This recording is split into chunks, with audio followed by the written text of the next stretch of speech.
What's going on, guys, and welcome back to another episode of the German Bear Podcast. And today we want to talk about the newest addition to the Chicago Bears edge rushing rotation after Ryan Poles acquired him via a trade from the Seahawks in Darrell Taylor.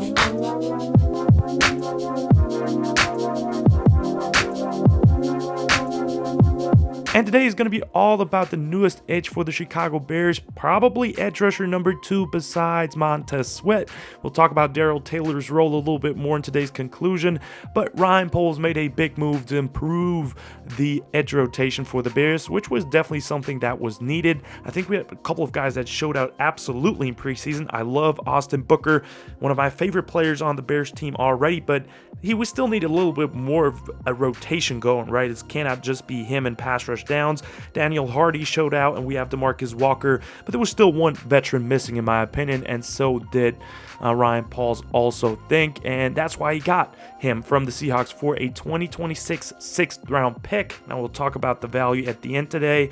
Real quick, before we want to jump into his All-22 though, let's look at the stats. He's been playing for 3 years now with the Seahawks, was a 2nd round pick back in 2020 from Tennessee, and had a really productive NFL career so far. Through 3 healthy seasons, he had collected overall 21.5 sacks, 6.5 in his first year, 9.5 in 2022, which was his most productive year, and then 5.5 in 2023.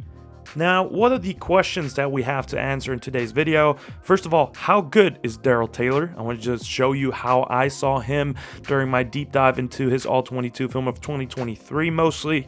Which role will he have with the Chicago Bears in 2024?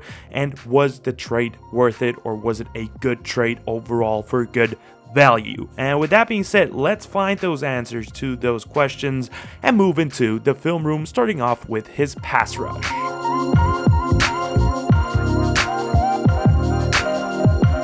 And I watched about 150 to 170 pass rush snaps of his about 270 pass rush snaps that he had in 2023. So a big portion of his past season here. And I think it's pretty obvious, and I think most people already know, Darrell Taylor is a pass rush specialist. We'll get to the run game in the second half of this film room, but talking about the pass rush, that's where he absolutely excels at, getting to the quarterback. Now, he wins in 2 ways, one of them being his go-to move, which is a speed rush. Darrell Taylor is a very explosive player that can get quickly off the line, and then he rushes with a speed rush around the box and dip and rips. That's his first go-to move. You see him use that all the time mostly. And then he has one counter move, which is a really good, in my opinion, a really good spin move, a inside spin move. So he sells the same vertical steps like he's rushing and dipping and ripping around the box, but then instead he works off of it and then spins back inside with a really good spin move, in my opinion. Really likes that. And then it's very uncommon that he uses speed to power. I think he's definitely not a power guy. You will not see him use that often in those 170 snaps that I watched. About 170, I saw him use speed to power once, honestly. So he's not a big power guy, which is surprising to me that he's still that effective in the league, but just speaks for him and how versatile he is as a rusher getting to the quarterback, because in my opinion, power sets off everything, but he gets it done. So great for him and great for the Bears. And then there's a couple of times where he uses somewhat of a basketball crossover move where he sells the vertical stem again and then works back inside and just uses his agility. So overall, a very quick and agile rusher. If I could describe him, I would probably say he's more of a dancer, not a bulldozer. So when you see him spin and move around, he really feels like a very agile rusher that just dances around the tackles rather than tries to go through him. And that also speaks for him as his good change of direction, which obviously correlates with that automatically. I think he has really good timing off the snap. He gets off the snap really well and is explosive, as I mentioned a couple of times now, I'm sorry, and has also very good motor. I think that's something I wanted to see too on tape. He always chases after the play.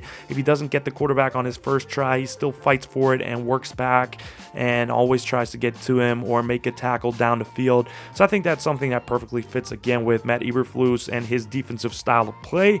So also from a characteristic standpoint, what you saw on the field, he fits the Bears defense, which is really great. And if he doesn't win on a pass rush play, I think it's also really cool to see that he bats down the football. He still keeps his eyes down the field and doesn't give up on the play. So that also plays a role in his effort, but he can bat the ball down too and just never gives up on a play. As I want to go into two plays specifically here with the pass rush section today. One speed rush move, going into details here a little bit, against the Cardinals in 2022. So 2 seasons ago, he had a great speed rush win with a dip and rip here. So as I said, his go-to move, and was really explosive off the line here. You can see him just gain yards in a hurry, and it has a great bend to work around the box and around that tackle here. Stay strong without losing any speed here, and then rips through and knocks the ball loose, which is obviously great. Love to see that he's going after the ball, tries to make a play. He had, I think, 4 forced fumbles in 2022. And yeah, just right here, really loved the speed, and you can just see he can beat people with speed, right? If there's a bigger, strong dude at tackle, he will beat him with speed any day of the week. Now, if it's a more agile tackle like Penei Sewell in 2023, he had really struggled against the Lions in that game, if I'm being honest. He tried the speed rush so many times against Sewell, but Sewell is just such a good athlete. He can recover from that and just work around the tackle box and just keep Darrell Taylor out of the play immediately. So you could really see that. If it's a more agile rusher, he kind of struggled. But speaking about the Lions game and how he was able to actually beat Penei Sewell at least once, which I take because Sewell is a damn good offensive tackle, one of the best in the league, unfortunately for us. But yeah, there's one clip against him in 2023 against Penei Sewell where he showed off a lot of his dip and rips that really didn't do much all game long, as I already said. And on this play here specifically, he tries to spin here, which is, as I said, his favorite secondary move.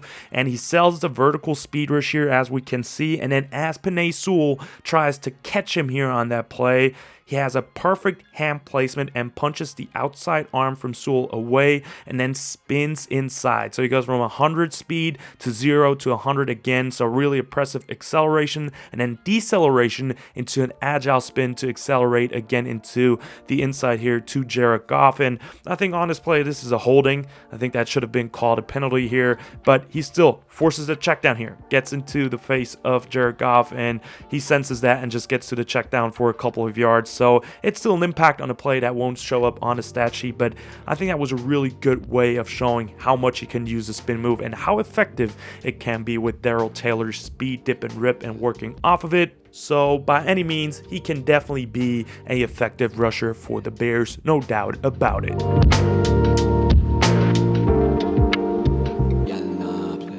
Now moving on to probably the biggest weakness of his game, going from his strength pass rush to his weakness, the run defense or the run game. And I think the biggest thing here is that he just doesn't hold up too well against the run. He lacks strength to anchor and he really struggles to get off of blocks, especially if he is on the front side, the play side of a run play. And especially there's multiple times where it's not only against the tackle, but also against tight ends, where he cannot get off of blocks and gets moved down the field. So run game, that's something where you probably don't want to have him on the field.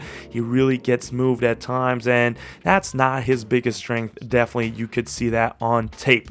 Now, is everything bad against the run, and is he a total liability if the Bears cannot sub him off, or it's just a run play, right? You can never 100% know what the offense is doing. I think no. I think he's not a total liability. I mean, I think he's actually great on backside runs where he can showcase his speed and quickness to crush inside. That's where he absolutely accelerates at on defense against the run. I think he has also good eyes and makes good decisions on read option plays. So if there's a read option, he will probably not get faked out. Besides that one play, which I think was a play action where he hit Jared Goff too late, which went pretty viral. But against the run, he does usually a really good job stopping them and just making good decisions on the read options, being patient.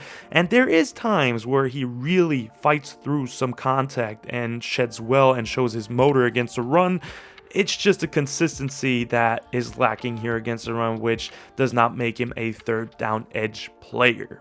And that finishes off the run game section for today and leads us to today's conclusion, answering those questions that I asked myself and you guys in the beginning. That's what we want to find out today. How good is Darrell Taylor? What will he be for the Chicago Bears? What role will he have? And was the trade worth it? Now, first of all, what role is he? And as I just said, I don't think he's going to be a 3-down rusher for the Chicago Bears. I do believe he will be the number 2 pass rusher and the second guy that we're going to think of after Montez Sweat getting after the quarterback. But in early down situations, DeMarcus Walker will probably still be the guy to go with to stop the run and get something happen there. And if it's a 3rd down situation, we're going to sub in Darrell Taylor, and he's going to wreak havoc there. That's his style of play, and that's what he's here for. And I'm totally fine with that, right? We get a good rotational player that is going to feed the energy of the entire room and just get a couple of plays off for Austin Booker, or Austin Booker's getting more, I think, plays off of Darrell Taylor, but still, everybody's going to be fresh, and it's a great addition to the rotation. Now, for the value of the deal, was a 2026 5th round pick. I think it's absolutely worth it. A 6th round pick is something that rarely hits in the NFL, and for that 6th rounder, it's a very low risk value for a almost guaranteed consistent pass rush player that knows how to get to the quarterback. And I'd take that any day of the week. And I mean, he never had a guy like Montez Sweat on the opposite side of him. I watched the tape of the Seahawks in 2023, and I gotta say, Boye Mafe was pretty amazing, but he's not Montez Sweat. No disrespect to him, he's really good, but Montez Sweat is on a different level still, and I think Darrell Taylor never had a guy like him next to him.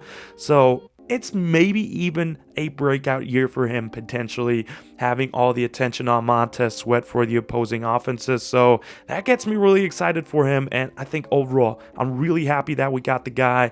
He's a very promising player that I think is going to be very productive early on and should hit the ground running without any delay. And yeah, guys, with that being said, that's the end of the episode. Actually, I hope you've enjoyed it. Definitely let me know in the comments down below what you thought of the Darrell Taylor trade and if he was worth it for a 2025 6th round pick. Like and subscribe if you liked the video. Check out Instagram and Twitter if you want to as well. And as always, guys, bear down.